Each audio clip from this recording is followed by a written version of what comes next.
சோதரம் பிரேசலார் அன்பார்ந்தவர்களே, நண்பர்களே, இந்த நாளிலே நம்முடைய புரட்சி நாயகன் இயேசு சொன்ன ஒரு வார்த்தையை தியானித்து தேவனுடைய ஆசீர்வாதங்களை பெற்றுக்கொள்வோம். யாத்திராகமம் 20ஆம் அதிகாரம் 14வது வசனத்தில் விபசாரம் செய்யாதிருப்பாயாக என்று சொல்லப்பட்டிருக்கிறது.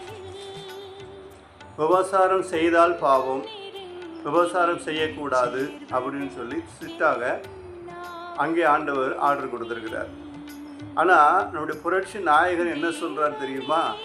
விபசாரம் செய்தாதான் பாவம் அப்படின்னு அங்கே சொல்லப்பட்டிருக்குது. புரட்சி நாயகன் என்ன சொல்கிறார் தெரியுமா? இங்கே மத்தேயு எழுதின சுவிசேஷம் 5ஆம் அதிகாரம் 27லிருந்து நாம் வாசிக்கும் பொழுது, விபசாரம் செய்யாதிருப்பாயாக என்பது பூர்வத்தாருக்கு உரைக்கப்பட்டது என்று கேள்விப்பட்டிருக்கிறீர்கள். இது 27வது வசனம்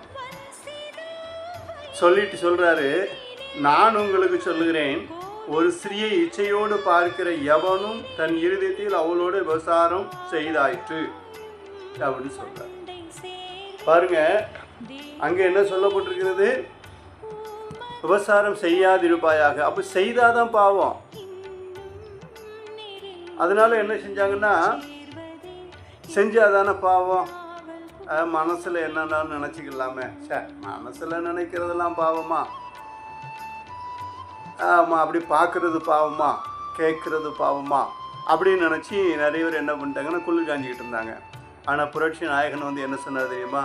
விபசாரம் செய்யாதிருப்பாயாக என்று பூர்வத்தாருக்கு உரைக்கப்பட்டது என்று கேள்விப்பட்டிருக்கிறீர்கள். மோசேயின் நியாயப்பிரமாணத்தின்படி கொடுக்கப்பட்டது. விபசாரம் செய்யக்கூடாது.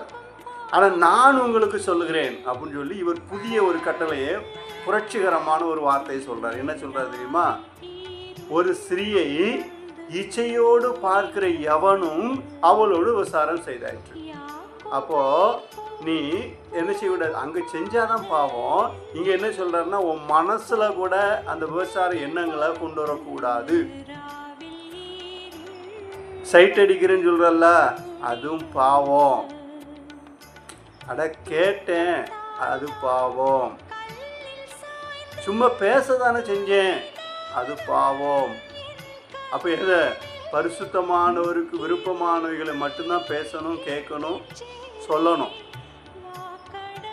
அதனால்தான் ஆகாத சம்பாஷணைகள் நல் ஒழுக்கங்களை கெடுக்கும். அப்போது ஆகாத காரியங்களை பார்க்கிறதும், ஆகாத காரியங்களை கேட்கிறதும், ஆகாத காரியங்களை பேசுகிறதும் அது பாவம் என்று ஆண்டவர் சொல்லுகிறார். அதனால் இன்னைக்கு சட்டங்கள்லாம் ஏற்றி வச்சுருக்கிறாங்க. ஜட்ஜ்மெண்ட்டில் சட்டம் போட்டு வச்சுருக்காங்க. ஒரு பெண்ணு தன்னுடைய விருப்பத்தோடு எவன் முடியாது போய் படுத்திருந்தால் அது விபசாரம் கிடையாது அப்படின்னு சொல்லி, அது மாத்திரமில்ல, இப்போ சட்டம் ஏற்றி வச்சுருக்கிறாங்க. என்ன தெரியுமா? நீதிமன்றமே சட்டம் கொடுத்துருக்குது. விவசாய தொழில் அவங்க விருப்பப்பட்டு செஞ்சாங்கன்னா அது ஒரு தப்பு கிடையாது, அதை யாரும் கண்டுக்கக்கூடாது. ஆனால் புரட்சி நாயகன் என்ன சொல்லுகிறதுமா? விபச்சாரம் செய்யாதிருப்பாயாக. விபச்சாரம் செய்கிறதுனால என்ன ஆகுது தெரியுமா? சரீரத்தில் பல கேடுகள் உருவாகும். விபச்சாரத்தினால எய்ட்ஸ் வியாதி வரும். விபச்சாரத்தினால குடும்பங்கள் கெட்டு போகும். விபச்சாரத்தினால குழந்தைகள் வளர்ப்பு நாசமாயிரும். விபச்சாரத்தினால பல கேடுகள் உருவாகும். விபச்சாரத்தினால பல குடும்பங்கள் தெருவுக்கு போயிடும். விபச்சாரத்தினால நாடே நாசமாக போயிடும். அதனால தான் நம்முடைய புரட்சி நாயகன் சொன்னார், பூர்வத்தார் உரைக்கப்பட்டது விபச்சாரம் செய்யாதிருப்பாயாக. நான் உங்களுக்கு சொல்கிறேன், ஒரு ஸ்திரியை இச்சையோடு பார்க்கிற எவனும் அவளோடு விபசாரம் செய்தார். அப்போ உன் கண்ணின் காட்சி, உன் கண்ணின் பார்வையை ரொம்ப கவனமாக வைத்து கொள்ள வேண்டும். நீ பார்க்குற பார்வை அவளை உனக்குரியவள் அல்ல அப்படின்னு தெரிஞ்சால் அவளை நீ என்ன செய்யக்கூடாது? தப்பான நோக்கத்தோடு பார்க்கக்கூடாது. தப்பான நோக்கத்தோடு அந்த காரியங்களை குறித்து கேட்கக்கூடாது, பேசக்கூடாது. உன் சிந்தனைகளை கூட என்ன செய்யக்கூடாது? அந்த எண்ணங்களை வரவிடாமல் தடுக்கணும். அப்படி தடுக்கணும், அப்படி பரிசுத்தமாக வாழணும். கண்கள் பார்வை பரிசுத்தமாக இருக்கணும், காதுகள் செவி ஒலி கேட்குறது பரிசுத்தமாக இருக்கணும், உள்ளத்திலிருந்து பேசுகிற வார்த்தைகள் பரிசுத்தமாக இருக்கணும். எல்லாவற்றிலும் தூய்மையாக இருக்கணும்னா புரட்சி நாயகனாகிய இயேசுநாதருடைய வார்த்தைகள் உங்களுடைய வாழ்க்கையில் வரணும். அதுக்கு என்ன செய்யணும்? புரட்சி நாயகனை ஏற்றுக்கொள்ளணும்.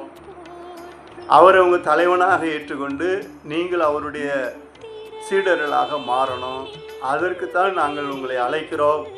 வருத்தப்பட்டு பாரசமுக்கிறவர்கள் நீங்கள் 6 இடத்தில் வாருங்கள் என்று புரட்சி நாயகன் அழைத்திருக்கிறார்.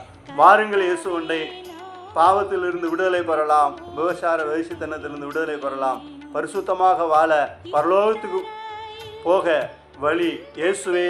ஆமென்.